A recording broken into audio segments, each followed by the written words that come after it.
तुम्हाला माहीत आहे का? महाराष्ट्रातील औंध नागनाथ मंदिर हे मंदिरच कदाचित पहिलं ज्योतिर्लिंग मानलं जातं.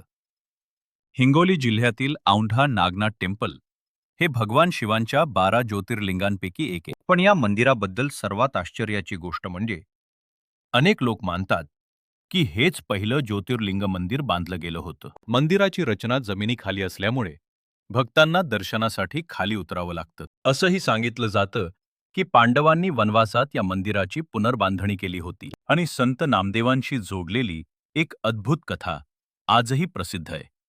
जेव्हा त्यांना मंदिराच्या मागे भजन करायला सांगितलं, तेव्हा संपूर्ण मंदिरच त्यांच्या दिशेनं फिरलं. म्हणून आजही हे मंदिर रहस्य, श्रद्धा आणि इतिहासाचं प्रतीक मानलं जातं. तुम्हाला अशीच रहस्यमय आणि भक्तिमय मंदिरांची माहिती आवडत असेल, तर व्हिडिओला लाईक करा.